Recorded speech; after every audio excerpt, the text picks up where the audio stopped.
The last session what we had was difference between as instance of, right, and 2 triple x.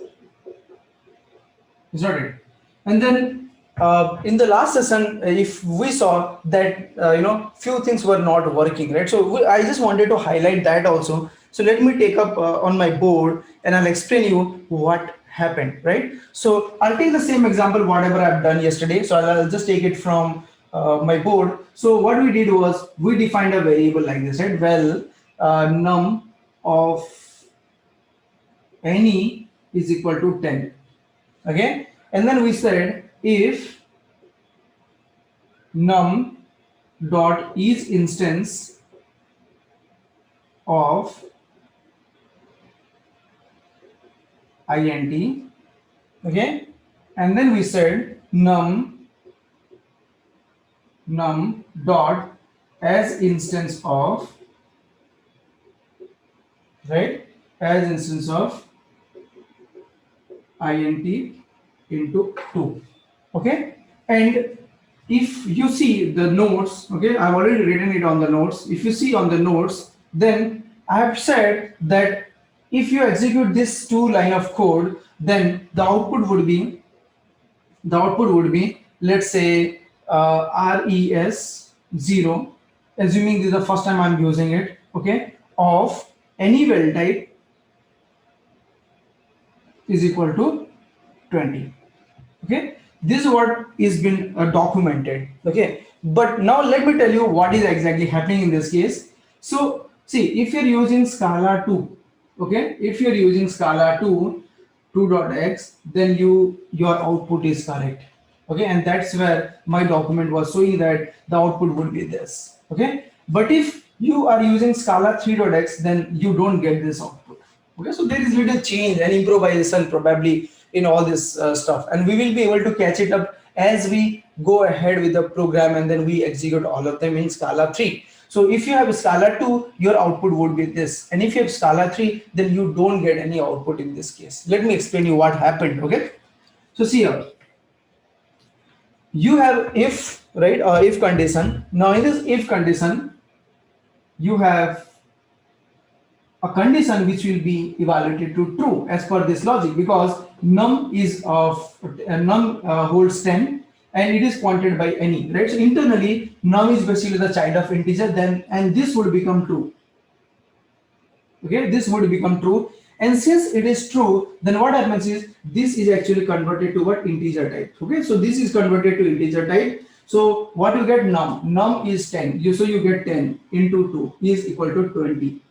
Okay, so the evaluation of this would be 20, right? But then since it was 10, integer 10 into 2 is 20. Now this is actually integer 20. Okay, this is actually integer 20. But then when you saw that it was like when you executed this, the output was any value of 20 and not int of 20. The reason is very simple. See, you are just considering the true case, right? But what if this goes to false? What will happen? What will be written if this goes to false, right? So you have not defined anything called else here, right? So you have just if, but you don't have anything. So can I say that since my if, since I have just if, and if this condition goes false, if this condition goes false by any chance, then then then you will get into else block, which is not there. Okay, which means it is going to return you what? It is going to return you unit. Okay, for example, if a method in Java does not return you any value, what do? You say the return type is void. Okay, similarly in this case, if your this condition is not evaluated, if it goes to else, then what it are you expecting it to return? Unit. Okay, you're expecting it to return unit, and hence in that case what will happen? It is very clear now.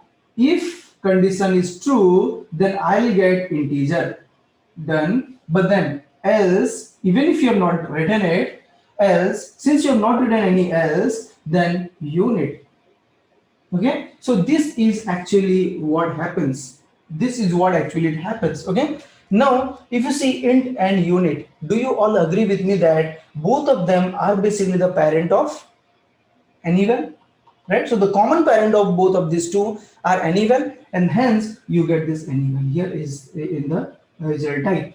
Okay, that is why you got anyval in the document. Okay, so in Scala 2.x, your output would be this. Okay, however, if you do the same thing in Scala 3,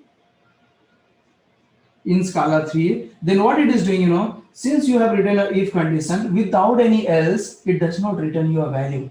It just returns you a unit.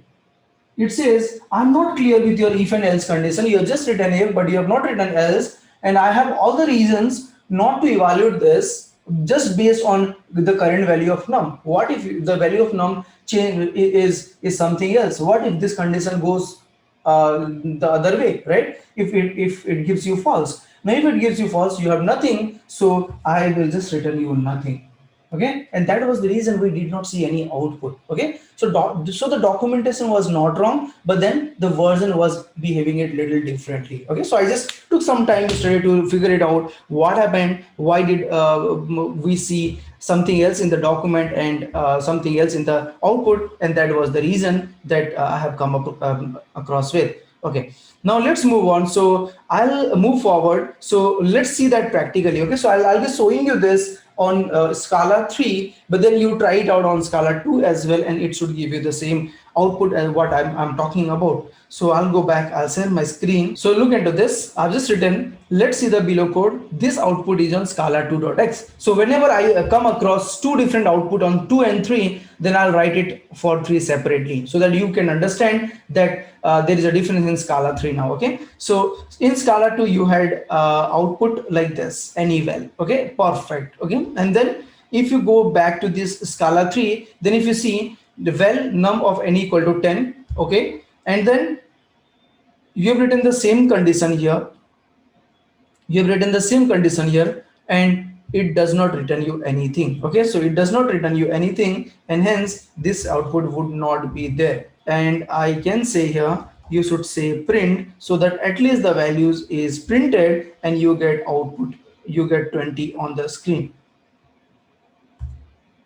I'll not do it that way. I'll do it here. Print. Okay, so if I use print, then what does it do? Does not return you anything, but prints 20, because you are forcefully saying print me the value, and hence you get 20, but then it does not return you anything. Okay, now if you look into the other statement, val v is equal to, I'm trying to catch it. Okay, if num is instance of int, print sorry, not print here, you just say this. Okay, and then it does not return you anything but unit. Okay, and if you try to print v, then you get empty parenthesis, which means it is a unit. Okay, so let's try this out. Terminal. All right, so let's try this out, guys. Okay, so what I'll do is I'll first say I would like to define a variable. So I would say I define a variable 10 of any type, done. And now I'll write this line. Okay, since this line has print statement, and hence the value would be printed. Okay, hence the value would be printed, right? And you should see 20, absolutely okay. But then if you just do it like this, you're saying I don't want to print the value, but let me catch that value in a variable v. So let me catch that value in variable v. So what happened? It did not give you any output, right? But then you just try to say print or println, whatever you want to, right? And when you say println or print of v, you see that they have written you empty parenthesis, and empty parenthesis means unit. Okay, so in Scala 3, what it is saying is, please maintain if as well as else condition to get the proper output. Okay, so if I do like this, let's say else 0, right? See here, now it changed, because now you're properly telling that, okay, if my condition is true, then you do this arithmetic operation and return it, that is integer, right? But then otherwise you just return me 0, and you are very clear here what needs to be done on the else condition, and hence this time you got v is of type integer and it is holding a value called 20. Okay, so that is what it is behaving. Okay, all right, so let me also put that I'll also put this here so that it would be additional thing. Okay, so I'll just say else 0,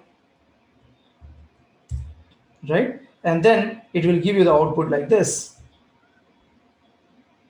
Now it will give you the output v equal to 20.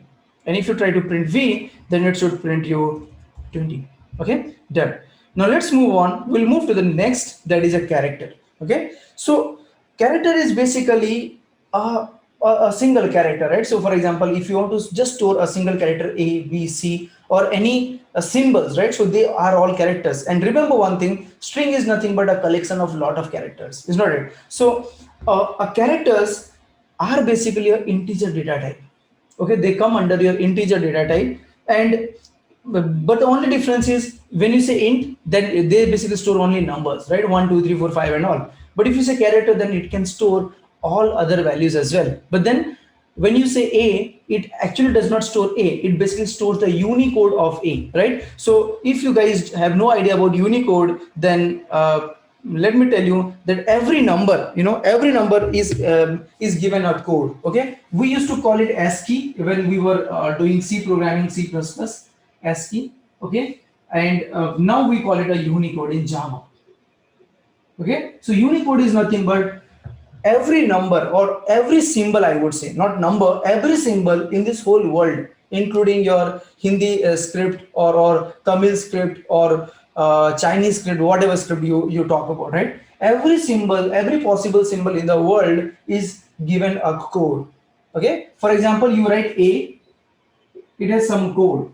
Okay, you write tha, like it's Hindi, or you write ka in Hindi, it has a code. You write some Chinese character, I don't know what exactly I've written, but then it has also some character. So every character has a unique code. Okay, a code, and we call it a Unicode. ASCII cannot hold all the Unicode, like all the symbols in the world, and hence we have a Unicode in Java as well as in Scala. Okay, so remember one thing, that the ASCII and Unicode values are almost same for all most of the symbols, because they don't change it. Okay, so if you talk about the characters, like you have A to Z, right? So A, B, C, Y, Z. They have some numbers. They have some Unicode code, a number, right? So A starts with 65. Okay, 65, 66, and so on, right? Now similarly, you have small a, small b, c, small, all small. Okay, they have a separate code, and this starts with 97, 97, 98, and so on.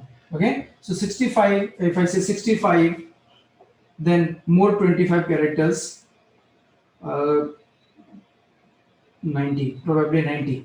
So probably Z is 90. Okay, now if it is 97, 97 is gone, probably 25 more characters, probably 122. And we'll go back to our document here. Okay, so here if you see, well, C is equal to A, right? So what I've done is I've defined character A, okay, and in a variable called C, and C would be of char type. Okay, but then you can just say println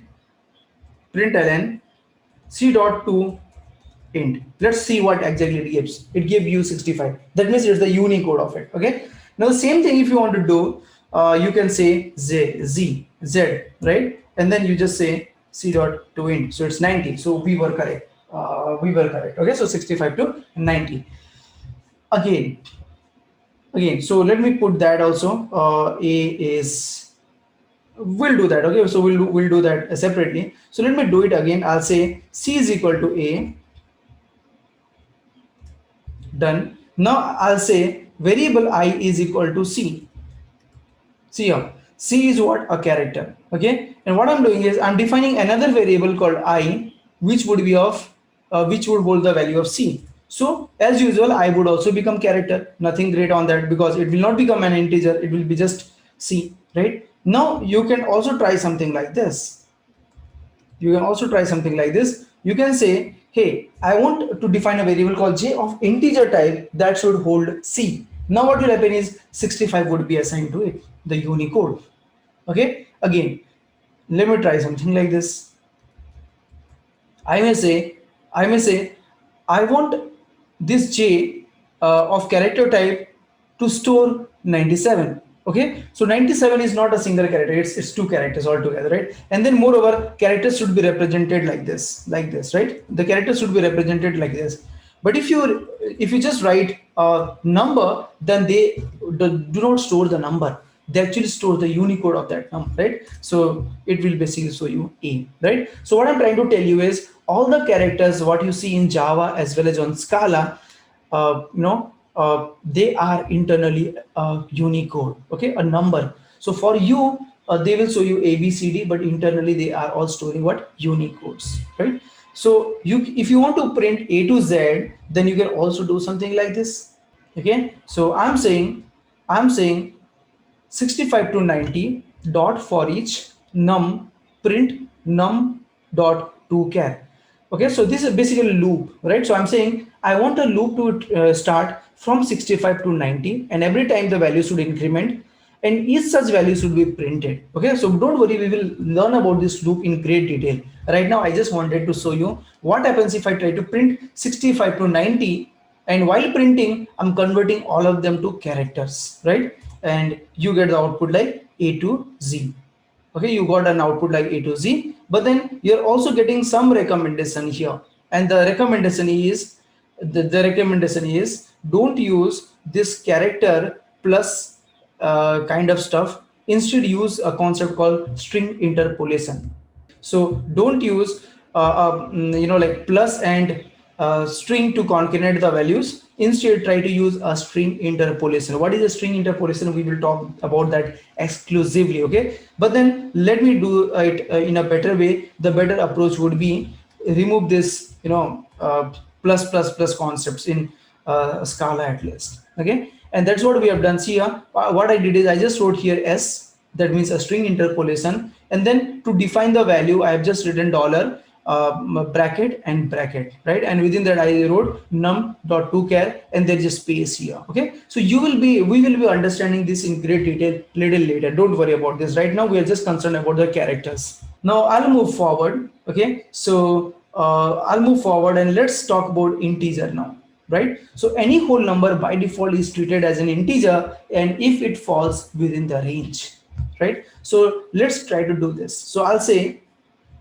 variable x or value x of int type is equal to 10, right? So this is what 10 is an integer which would be stored in a variable or value called x. Now let me try this.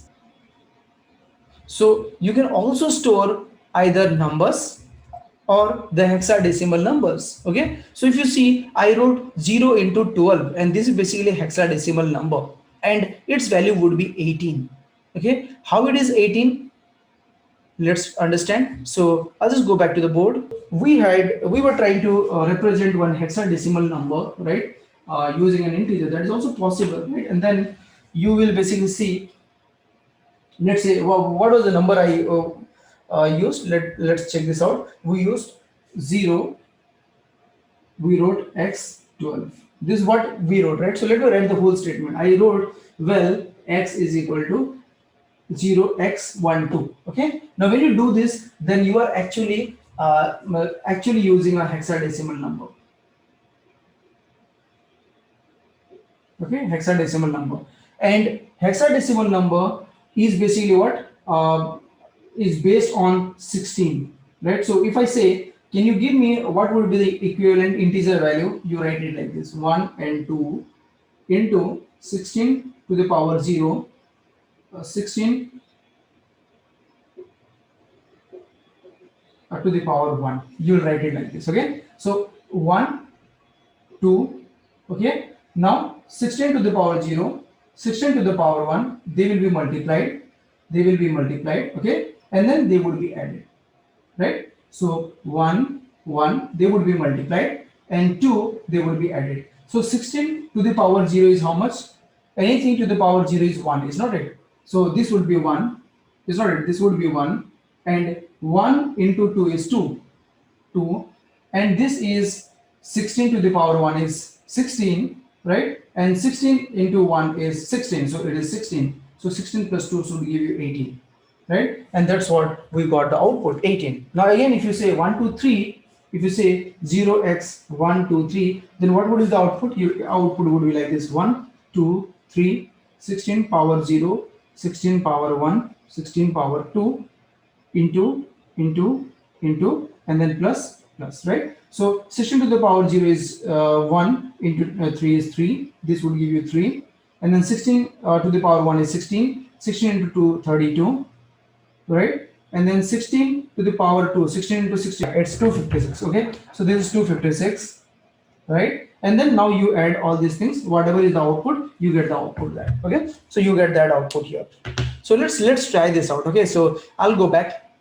Okay, so now let me say 1, 2, 3. Okay, and then let's see, you got 291. Why did you get 291? Is because 256 plus 32. Okay, so I'm just referring my board: 256, 66, 76, 86, 87, 88, 89, 90, 91. Okay, so it's perfect. So that's how basically they would all be calculated. So we were talking about this integers, right? So we understood how the hexadecimal values can be stored. Okay, now let's move on. So look into the next. Now I'm saying, well, x of integer type is equal to a. So what is a? A is nothing but 65. So this 65 would be stored in a variable called x. Okay, now similarly, let's try this. Okay, so I'm saying, well, x of int is equal to 0, 1, 2.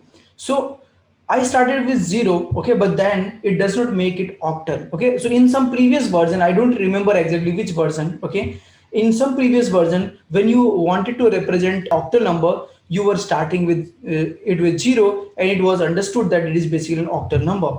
It was expected that it would be an octal number. Okay, but then going forward, it has started like ignoring that even if you say 0, it will not treat it as a octal. It will just say it's a number. It's just an integer. Okay, so see here, will no more be treated as octal. It will be treated as integer. So let me also keep something else. I don't know what is Scala 3 has give surprise to you. So if you see, I wrote 1, 3, and it is still a number. It's not an octal number. Okay, so if I say 0, 1, 2, 1, then it does not consider this as an octal. Okay, and it was on some version, Scala 2 dot some certain version, because there are so many versions on Scala, right? So earlier it was earlier it used to be treated as octal, but then it started ignoring, and then it said, even if you give me 0, I will not even consider it as octal. Okay, what is the maximum value of an integer, right? So integer, again, you have to go by that understanding. 4 bytes means 32. 8 4 is 32, so it goes 2 to the power 31, right? So minus 2 to the power 31 to 2 to the power 31 minus 1, and that's the formula. And that will give you basically the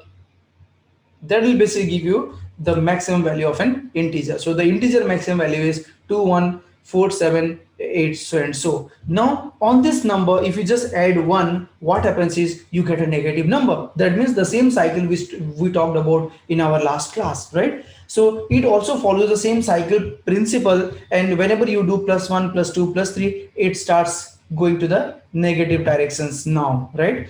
Again, if you try to say integer maxval plus maxval, right? So what I'm doing is I'm saying, okay, I would like to add two large numbers, integer maxval plus integer dot maxval. So remember, you are basically doing operations on two integers. You are basically doing operations on two integers, and two integers will always give you an integer, right? But then since the number was so large that it went through that cycle, and then it gave you -2, right? So please use the same formula, right? Please use the same formula to come with the conclusion. If you remember yesterday we were talking about the formula, right? So you have to just follow the same formula to calculate this result. So the only difference would be, in this formula, if you see, we have written what? 256. And why did we write 256? Because the range was 128 is 256. So likewise, you have to just change the range, right?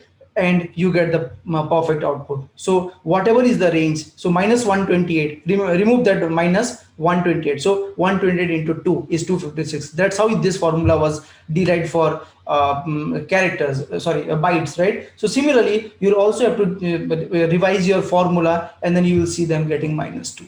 Representing octal is deprecated now, but why? Okay, because in practice programmer does not use them, as well as it causes confusion, right? So see here, earlier it used to be it used to be, written like this, right? So, and if I say this is an octal representation, then it is basically 10.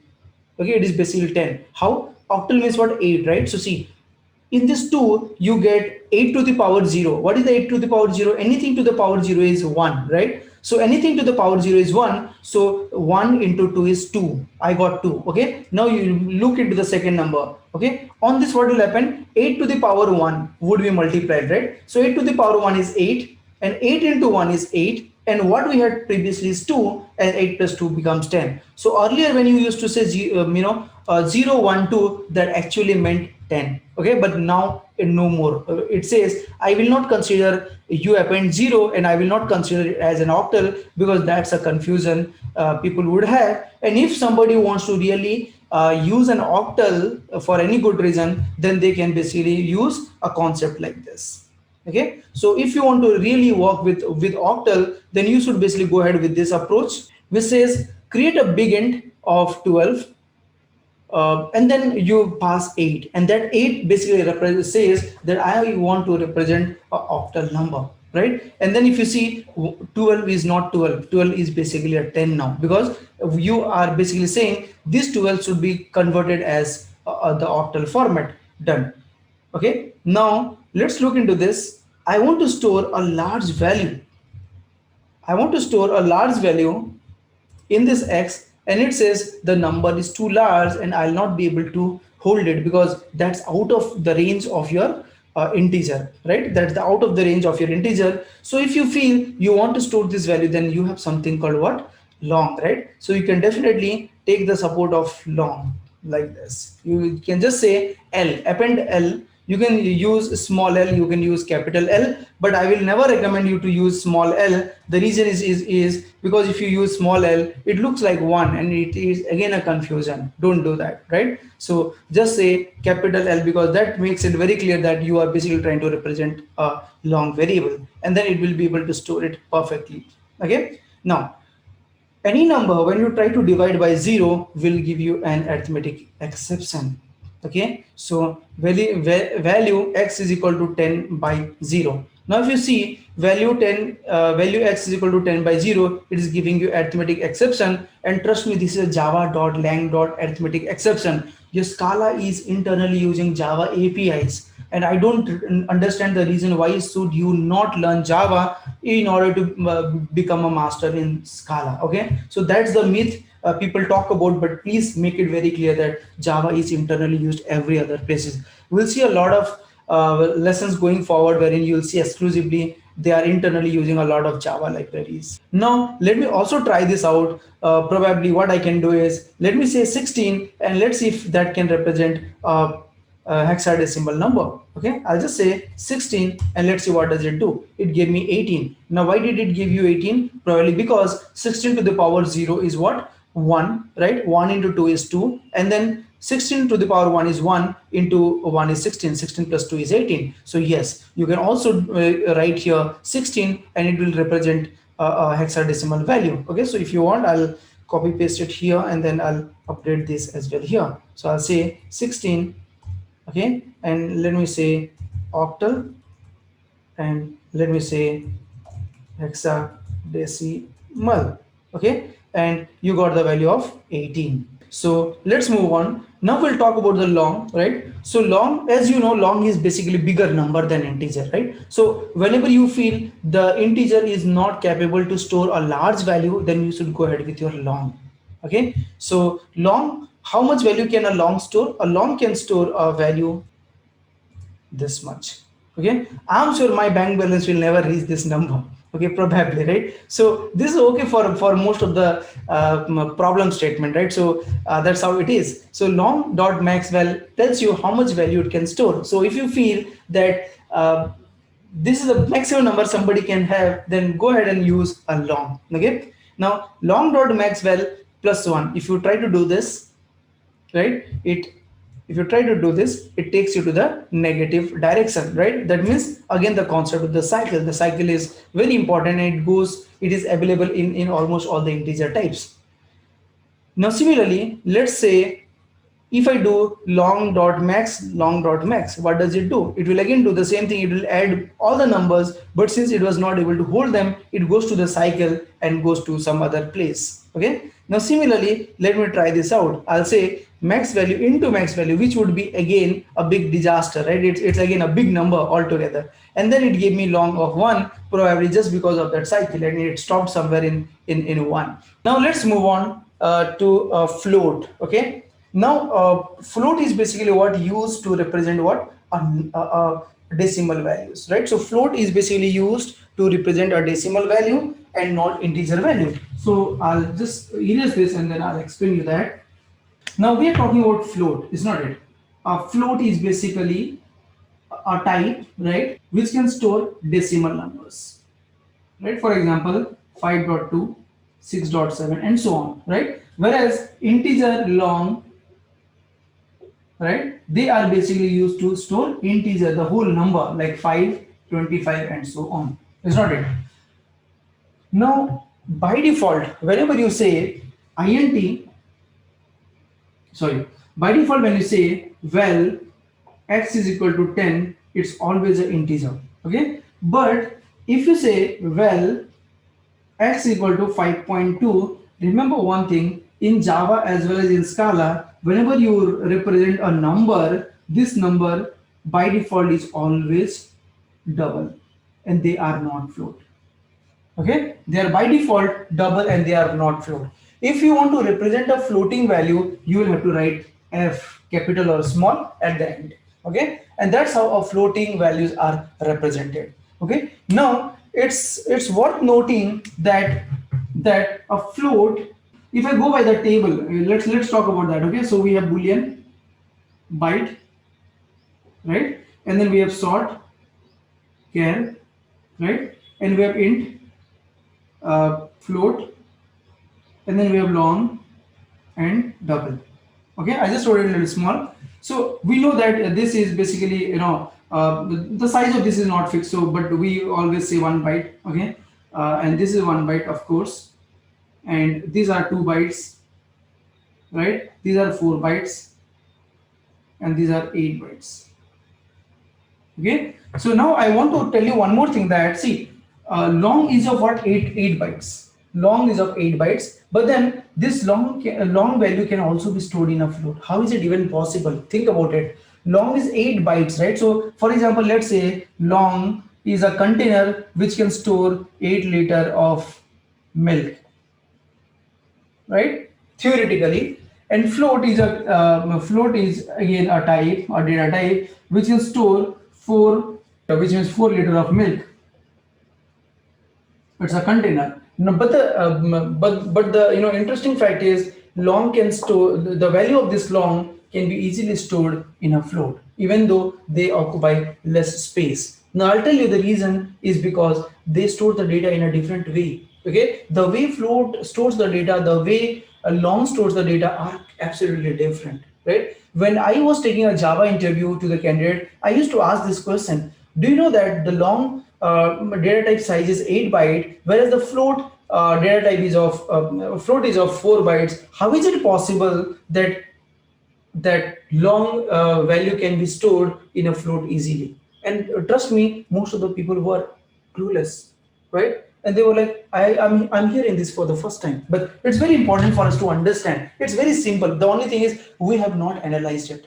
Okay, and trust me, it took me a lot of years to discover this. The reason is because I learned Java long back when I was just in class 11, right? And that time I was not so matured enough to understand all this stuff. It took that was a question for me from a long time, and I had no answer to this unless one day I started understanding how exactly it works, and then I realized, yes, this is the reason why the a long data can be easily stored in a float. We'll talk about this. So I'll go with this, okay, and then we'll talk about that. So well, x is equal to 5. If you see, as I've told you, whenever you write 5.0, by default it is always a double and it is never a float, okay. And if you want to say, hey, it is supposed to be a float, then you should write it like this, okay. So let's copy this, right? So if you see, it is treated as a double, but then if you want to say I want this to be treated as float, then you say small f, or you can even write a capital F.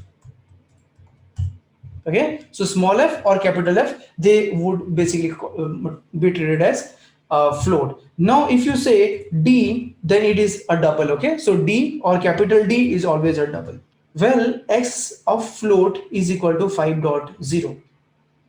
So what are you trying to do here is, you are trying to say, I want to have 5.0, which is actually what? A double, which is actually a double, but I'm saying I want this to be assigned to a float, okay? And that's the beauty, that in 2.x, it throws you an error, okay? It throws you an error saying that type is mismatched. What I found is, on one side I found a double, but on the other side you are saying it should be a float, and it is not possible, right? But then in 3.x, they have taken care of it. It says you don't have to do any typecasting, but then you just say x dot x of float equal to 5.0. We will take it forward to auto convert that we will do that typecasting for you, and then give you that as a float, right? So that's the beauty. If you see, all these small things really matters a lot when you're implementing the code in Scala 3. Okay, so moving forward, so now you can also do something like this.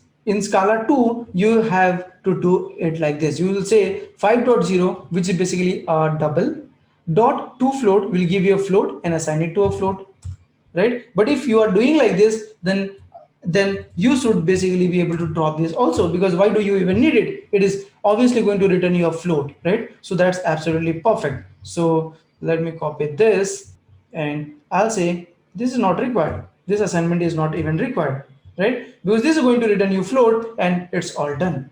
Okay, now if I do something like this, any number, if I try to divide of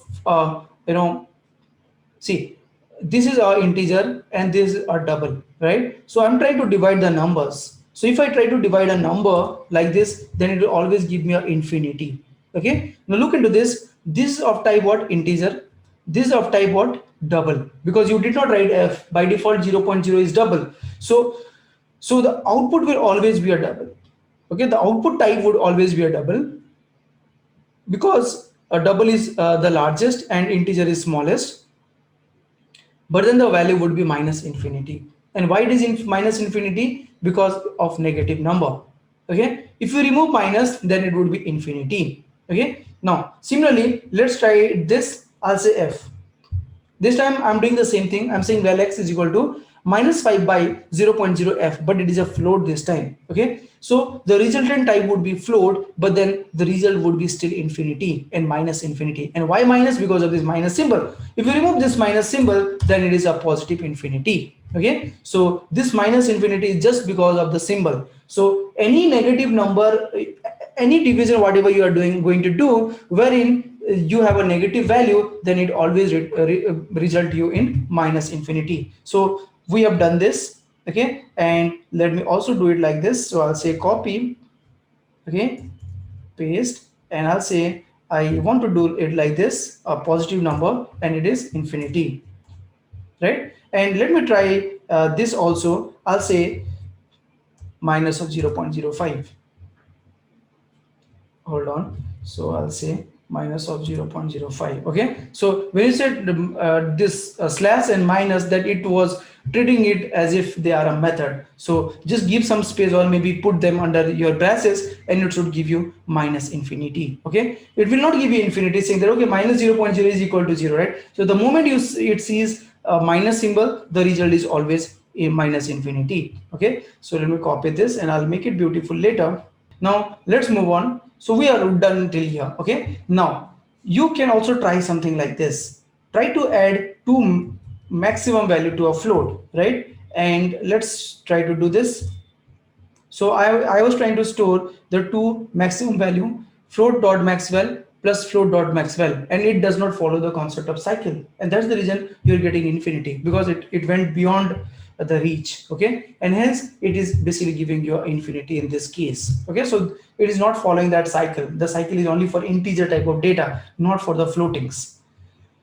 Okay, now let's move on. If I do into, then obviously it should be infinity only, right? So this would also give you infinity. So it also give you infinity, right? Again, float dot Maxwell, what is the maximum value of float can store? Okay, so the maximum value of float can store is 3.4 some number till here, and then e to the e38. I'll tell you the meaning of this. Okay, similarly, let me say double. Let's also check for double. Okay, now see, in the double what happened, we have exactly divided this number by 2. 34 by 2 is 17, 1.7. Okay, and ignore this, these are all minor numbers, but then E308. Okay, so we'll talk about this in the coming session. Now when I say Maxwell plus 1, it takes us to a number, right? But then that number is like very, very negligible, so you still get the same output. Because Maxwell is a big number, and then on that if you just add 1, that's absolutely negligible, and hence you get the output like this. Okay, now so what we understood, that when you do an operation on float and float, it will always give you a float. When you do any operation with double, it will always give you a double, right? So integer into double will always give you double. Integer into float will always give you a float. Okay. Next, we have already discussed this earlier. Like if you just write an expression like this, 5 plus 10, what do you get? 15, but then it will automatically be stored in a variable, a temporary variable, and that variable starts with result 0, res0, res1, res2, and so on. And hence every expression whatever you are executing, they would be basically assigned a value, a variable, and this variable can be later accessed. So let's go back here, and I'll just say 5 plus 10. Okay, now see here, this output what you are seeing here is on Scala 2. Okay, in Scala 3 you also get to know that they are actually a value. So it has already defined a value of result 11, and this is a auto generated sequence, right? So result 11, you do it again and it will give you 12 and so on, of integer type equal to 15. So in Scala 3 you also get to know that they are actually a value. Okay, they are basically a constant. Okay, so again, when you are doing this, we all know that 5 is a number, okay, of integer type, right? Because it is a number. It has a method called plus, right, taking another integer. So it actually means this 5 plus 10 actually means 5 dot plus and pass a parameter 10, gets evaluated, which will return you integer 15. It gets assigned to a value res1, and you can refer to res1 later in your program. If you want to print the value again, you can just write it like this, right? So again, if you write this expression, then again it goes to the another variable, and you will get res2, res3, and so on, right? So that's what we have already discussed, and that's what it is. So now let's talk about this double. Okay, so as we know that float and double are two different way to store the decimal values, is not it? Now look into this program. It says, well, salary equal to 5000D. It is basically an integer, right? But then it is supposed to be int, but then I wanted to say I want this to be stored in a double, right? And that's why we have written D, suffix D or D to indicate double, F or small f to indicate a float. It's done. Next, well, salary is equal to 5000. This is what integer, it's purely integer. You did not write small d or capital D, and hence this is purely a integer. Now salary equal to 5000 F. So here if you see, this basically what this is basically a float, is not it? And you're trying to assign it to a salary which is already an integer, and that's why it says I cannot match it out, right? So let's try this out. I'll say well, salary is equal to 5000D.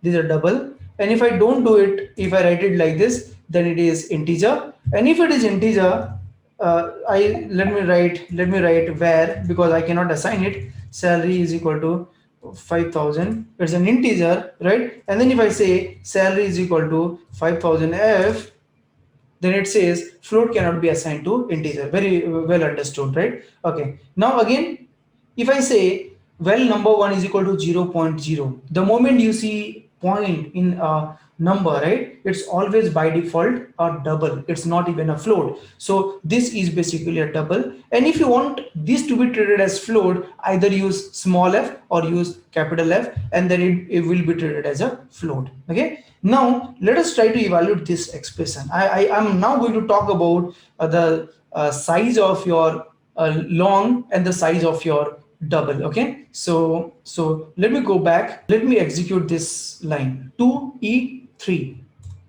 Okay, and let me say e3 is not found. Okay, 1e3. Okay, and let me say 2e10. Okay, that was a little large, so I'll say 2e5.